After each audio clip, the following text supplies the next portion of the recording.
కథ పేరు పెళ్ళాం ఎప్పుడు వస్తుందో. రచయిత తాతా మోహనకృష్ణ. జీవితంలో పెళ్ళి అనేది అందరికీ చాలా అందమైన కళ. అంతేకాదు, తొందరగా పెళ్లి చేసుకుని లైఫ్ని ఎంజాయ్ చేయాలి, హ్యాపీగా ఉండాలని అందరికీ ఉంటుంది.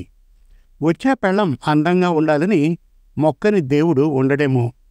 ఇదే నా కోరిక కూడా. నా పేరు భాస్కర్. మా అమ్మ నాన్నలకు ఒక్కడినే. మా అమ్మ హౌస్ వైఫ్ అండ్ నాన్న రిటైర్డ్ స్కూల్ మాస్టర్. మా నాన్నకు ఉద్యోగం తొందరగా రావడం, నాకు ఇంకా పెళ్లి కాకపోవడం చేత నా పెళ్లి కన్నా మా నాన్న రిటైర్మెంట్ తొందరగా వచ్చేసింది. నాకన్నా మా అమ్మకే తనకు రాబోయే కోడలు అందంగా ఉండాలని ఎక్కువ కోరిక. కట్నం మాత్రం మస్ట్. ఏమండి, అబ్బాయికి 25 సంవత్సరాలు నిండాయి. వాడికి ఉద్యోగం కూడా ఉంది. అయితే ఏమంటావు జానకి? పెళ్లి చేసేద్దాం. ఇప్పటి నుంచే పెళ్లి సంబంధాలు చూడండి. ఇప్పటి నుంచి ఎందుకు, ఇంకా చిన్నవాడే కదా. నాకే 30కి పెళ్ళయింది. 30కి నాకు పెళ్లి సంబంధాల వేట మొదలుపెట్టాడు నాన్న. ఇలాగా ఇంకో 10 సంవత్సరాలు గడిచాయి. ఇప్పుడు నా వయసు 40 దాటుతోంది. ఇంకా పెళ్లి కాలేదు. మర్నాడు ఇంటికి మ్యారేజ్ బ్రోకర్ వచ్చాడు. ఇప్పటికి మీ అబ్బాయి డబుల్ సెంచరీ కూడా చేశాడు. అన్ని పెళ్లి సంబంధాలు చూపించాను. మరి మీకు ఏదీ నచ్చలేదు. నాకేమీ అర్థం కావట్లేదు. కొన్ని మీ అబ్బాయికి నచ్చలేదు, కొన్నేమో అమ్మగారికి నచ్చలేదు. ప్రతి సంవత్సరం మీరు మాకు ఫీజు అయితే కడుతున్నారు, కానీ ఇంకా మా దగ్గర చూపించడానికి మీ అబ్బాయికి తగ్గ సంబంధాలు లేవు. ఇంకా పెళ్లి సంబంధాలు రావడం కూడా కష్టమే. ఆలోచించుకోండి. ఇంకా నేనుంటాను. మీ అబ్బాయి తొందరగా ఒక ఇంటివాడు అవ్వాలని కోరుకుంటూ సెలవు తీసుకుంటున్నాను అన్నాడు మ్యారేజ్ బ్రోకర్. ఇదండి నా పరిస్థితి. ఇప్పటి వరకు ఆ మ్యారేజ్ బ్రోకర్ పాపం 200 పెళ్లి సంబంధాలు తెచ్చాడు. అందులో ఎక్కువగా నేనే అమ్మాయికి నచ్చలేదు. అమ్మాయిలు తక్కువగా ఉండడం ఒక కారణం. మొదట్లో కొంచెం బెటర్, కొంతమంది ఒప్పుకున్నారు. నాకో మా అమ్మకో అమ్మాయి నచ్చేది కాదు. అందం ఉంటే చదువు లేదు, 2 ఉంటే కట్నం రాదు. దానికి మా అమ్మ ఒప్పుకోదు. ఇప్పుడైతే అసలు అంతా కరువే. మొన్నటికి మొన్న పెళ్లి చూపుల్లో అమ్మాయితో విడిగా మాట్లాడుతూ ఉంటే, నెలకు మీకు వచ్చే జీతం మనకు ఏం సరిపోతుంది? నాకన్నీ హై కోరికలు ఉన్నాయి. కనీసం నెలకు ఒక 2 లక్షల జీతమైనా ఉండాలి అని నా ముఖం మీద చెప్పేసింది. ఇంకో పెళ్లి చూపుల్లో అయితే, పెళ్లి చూపులు ఎవరికి, మీ తమ్ముడికా అని అడిగింది అమ్మాయి. ఇంకా కొంతమంది అయితే, మీతో ఫారిన్ వెళ్ళే ఛాన్స్ మాకు ఇక రానట్లే వద్దని చెప్పేశారు.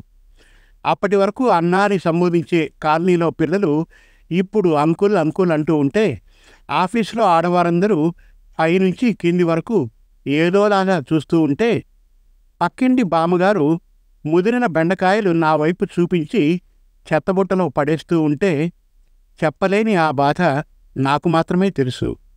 ఇంటికి ఎవరైనా పెళ్లికి పిలవడానికి వచ్చి శుభలేఖ ఇస్తే, నా పెళ్లి గురించి ఇంట్లో డిస్కషన్ వచ్చి గోల అయితే, బయట లవర్స్ సరదాగా మాట్లాడుకుంటూ ఉంటే, ఆఫీస్ బైక్ కూడా కత్రినా లాంటి అమ్మాయి సెట్ అయ్యి నన్ను పెళ్లికి పిలిస్తే, ఆ బాధ నాకు మాత్రమే తెలుసు.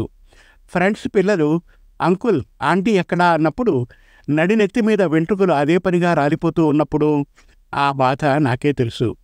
ఇంకా దారుణం ఏమిటంటే, మొన్న బస్టాప్లో ఒక అమ్మాయి కనిపించింది. ఆమె పక్కనే అమ్మ అంటూ కొడుకు అల్లరి చేస్తున్నాడు.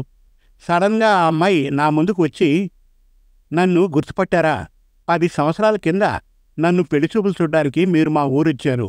నా పేరు జయ. ఆ రోజు మీరు మా సంబంధం వద్దనుకున్నారు. తర్వాత వెంటనే నాకు నెక్స్ట్ సంబంధం ఓకే అయి పెళ్లి కూడా అయింది. మీది చాలా గొప్ప లెగ్గండి. ఇంతకీ మీకు పెళ్ళయిందా? ఇదిగోండి మా అబ్బాయి, ఇప్పుడు 5వ క్లాసు. మీ నాన్నగారు లెక్కలు బాగా చెబుతారట కదా, ట్యూషన్ చెబుతారేమో, అడుగుతారా? ఆ మాటలు విన్న నాకు నా తల ఎక్కడ పెట్టుకోవాలో అర్థం కాలేదు. పోనీ ఏ రైలు కిందో తలపెట్టి పడుకుందామంటే, అలాంటి పనులు చేయొద్దని మా అమ్మ నా దగ్గర ముందే మాట తీసుకుంది. ఏం చేయను? ప్రేమించి పెళ్లి చేసుకోవడానికి ఇప్పుడు ఏజ్ బార్, నో ఛాన్స్. అప్పట్లో స్టైల్గా ఉండి ఇంకా అందమైన అమ్మాయి వస్తుందేమోనని పెళ్లి సంబంధాలు ఓకే చేయకుండా బాగా ఓవర్ చేశాను. ఇప్పుడు అనుభవిస్తున్నాను. ఇక లాభం లేదని డబ్బులు ఎక్కువైనా ఒక ఫేమస్ పెళ్లిళ్ళ బ్రోకర్ని కలవాలని నేను నాన్న డిసైడ్ చేసుకున్నాం. ఎవరికైనా పెళ్లి సంబంధం సెట్ చేయడంలో వాళ్ళు చాలా ఎక్స్పర్ట్స్ అని పేరు. అది విన్నాక నాకు కొంచెం ఆశ కలిగింది. అవసరమైతే పర్సనల్ లోన్ పెట్టైనా వాళ్ళకి ఫీజు కట్టడానికి రెడీ అయ్యాను. ఆల్రెడీ అయిపోయిన 200 పెళ్లిచూపుల కోసం ఒక లోన్ రన్నింగ్లో ఉండనే ఉంది. మర్నాడు ఆ ఫేమస్ బ్రోకర్ని కలిసిన తర్వాత నా జాతకం, నా డీటెయిల్స్ అన్నీ అతను చూసిన తర్వాత, మీ అబ్బాయి అప్పుడు పుట్టాడా, ఇంతవరకు ఎందుకు పెళ్లి కాలేదో, ఇప్పుడు మీకు ఎలాంటి అమ్మాయి కావాలో నేను అడగను, ఎందుకంటే 40లో ఇక నో ఛాయిస్, వచ్చే ఏ అవకాశాన్నైనా ప్రసాదం అనుకొని స్వీకరించడమే. ఇంకా మీరు అమ్మాయి ఇలా ఉండాలి అలా ఉండాలి అని అంటే ఇక పెళ్లి ఆశ వదిలేసుకోవాల్సిందే. మా దగ్గర ఇప్పుడు మీకు సూట్ అయ్యేవి కొన్ని సంబంధాలు మాత్రమే ఉన్నాయి. డైవోర్స్, విడోలు ఉన్నారు. అమ్మాయిలు మాత్రం చాలా బాగుంటారు సుమి. మీకు కావలసిన అన్ని లక్షణాలు పుష్కలంగా ఉంటాయి. కట్నం కూడా ఇస్తారు.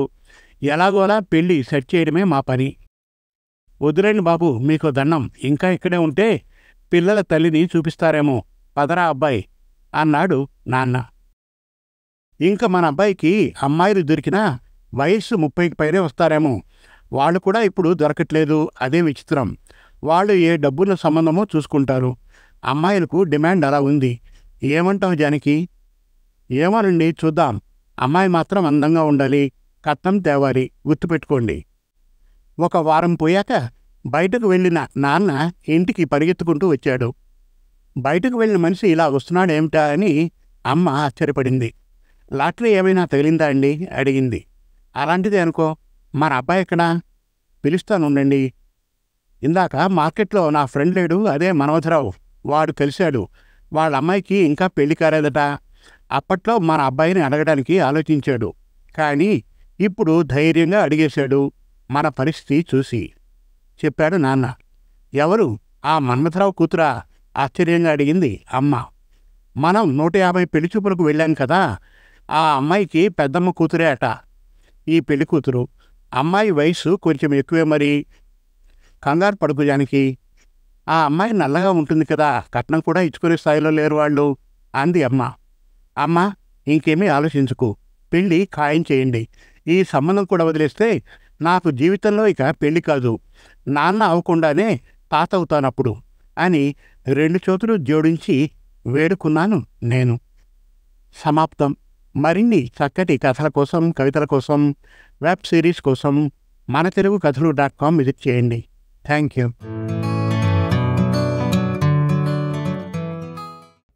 మీరు మెచ్చే చక్కటి తెలుగు కథలను స్పష్టమైన ఉచ్చారణతో, వినాలనిపించే గాత్రంతో మనతెలుగుకథలు.com వారి యూట్యూబ్ ఛానల్లో పూర్తి ఉచితంగా వినండి, చూడండి.